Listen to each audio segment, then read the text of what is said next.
So let's see where we'll be going. We start at Yarmouth Beach and the line heads north through Newtown Holt, hugging the seashore up to Caister-on-Sea and Caister-Camp Holt. And then we turn westwards inland through California Holt, Scrapby Holt and to Great Ormsby. The line then turns north through Little Ormsby Holt up to Hemsby. And then once again we turn westwards across to Martham, continuing roughly westwards and then northwestwards up to Potterheim Holt and Potterheim. From here the line continues in a roughly northwesterly direction up to Catfield and Sutton Staithe Holt and to Stelham. And from Stelham we stay in the same direction until we get to East Ruston, and then we turn westwards across to Honing, and from Honing the line then turns again northwards up to North Walsham. From there it would go under the Great Eastern Line to Felmingham and eventually Melton Constable, and there's also a line from North Walsham up to Mundersley. Now let's go and have a look and see what we can find. Hi, and welcome to this series of videos looking at what remains of the old Midland and Great Northern Joint Railway line from Yarmouth Beach to North Walsham in Norfolk. This line was closed 60 years ago this year, in February actually, and during this year I've been looking at what remains of this old railway line between Yarmouth Beach and North Walsham.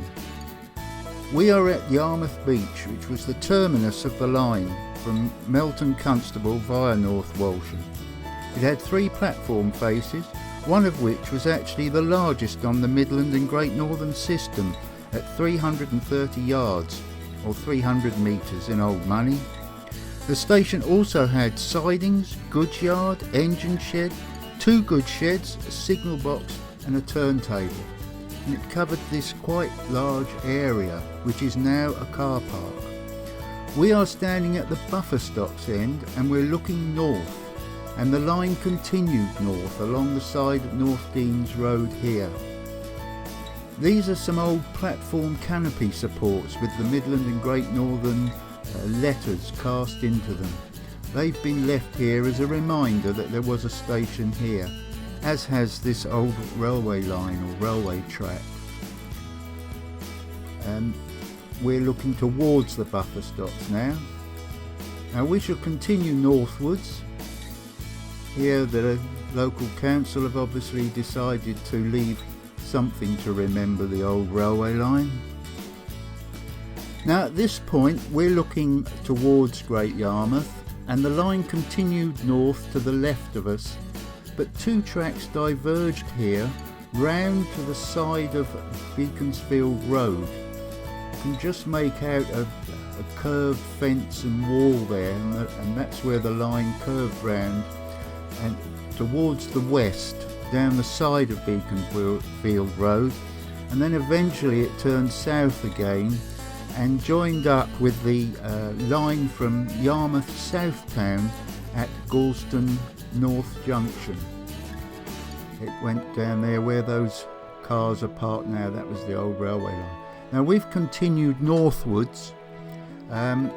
We've crossed over this road, and this was the site of Newtown Holt, which just served the hotels and guest houses this side of Great Yarmouth. It was just a single platform. And in the distance is Barnard Avenue Road Bridge, which we shall be having a look at in a minute, and here it is. Concrete structure, actually wide enough for 2 tracks, but there was only a single line after Newtown Holt. There's some nice decoration on there that the locals have left for us, and we're looking towards northwards towards Jellicoe Road Bridge, which we shall have a look at shortly. The line continues in a roughly straight line. The seaside or the beach is to the right of us. And this is Jellicoe road bridge, again wide enough for 2 tracks, concrete again, but with brick parapets with flint infills. Not quite sure why they are different to the other bridge. Maybe they were damaged at some point and have been rebuilt, but all concrete. Now here we are at Caister-on-Sea. The bridge we've just left is in the background there, you can't really see it, but the line followed to the side of the Great Yarmouth Racecourse and this side of the golf course across these dunes. You can't really see where it was now. You can't see much of any of the old railway line now. Now it came across the picture there to the right, and it crossed over the top of Tan Lane, which is where that waste bin is, and then the line followed to the side of it, or went down the side of this car park and ended up by this car park entrance there where that barrier is. Now we are looking across the top of Beach Road, where obviously the line crossed Beach Road, and straight into the station, which was where those houses are now. That's actually called Railway Cottages. As a reminder that there was actually a railway here at some point. And here's another reminder, these road names, which are where the old station used to be. That's a nice reminder. The council have left anyway. And now we shall take a look at the other side of the station, again looking northwards. The line went roughly where those bungalows are now, and we're looking towards the next station or halt, which was Caister Camp Halt. Again, the beach and sea are on the right hand side. Now, believe it or not, we are standing on the old railway line, or where the old railway line was, and Caister Camp Halt, which served one of the first holiday camps in the area, was round about here somewhere. We're looking north, the sea is on the right. There was a siding behind us that went onto the beach, and another one ahead of us. These were for access for the sea defences and also for some sand extraction as well, but they were eventually disconnected. And the line now continues again north, following the seashore, which is to the right of us. Just another reminder that there was actually a halt here at one point, but it's always nice to see that sort of thing. Now here we are again on the old railway line. There's nothing to indicate there was ever a railway line here really. If there was, all the sand would have blown over. In that picture you can see we're looking towards Great Yarmouth.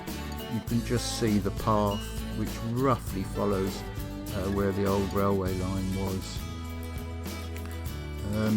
One reminder, this old fence post, concrete, we shall see a lot of those.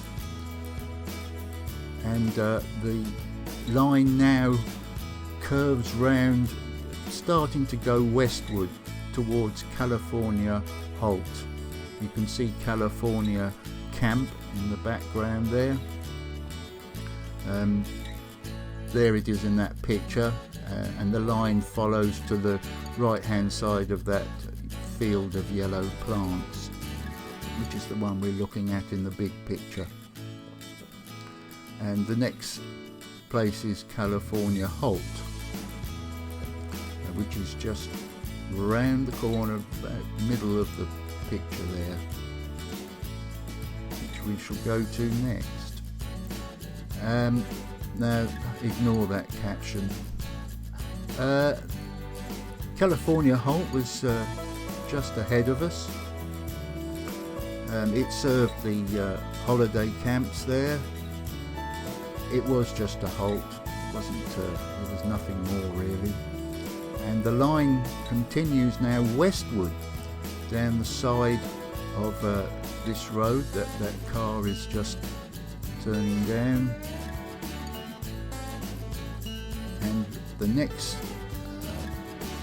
stopping place was Scrappy Halt. Again, just a halt, nothing more. And that was roughly just the other side of this road. The line continued down the side of that road ahead of us towards Great Ormsby, and Scrappy Halt was roughly where that boat is, but obviously there's no sign of it now. We only know that it was there from old maps. Now this is the line came round from Scrappy Halt in the background there, came round the side of this field, and Great Ormsby Station was just where these trees are now. It was on a curve. There was a signal box and siding and station buildings which are actually still here. And some of, I believe, a canopy and an old bench actually ended up at Mangat's Farm Museum in Essex, which, by the way, is it's well worth a visit. And then the line continued round to the right of the picture. There you can just see the station, the old station buildings there, which is now private property. And then the line continues round the side of that field towards Hemsby, and we should be looking at that in the next video. So thanks for watching, and we'll see you in part 2.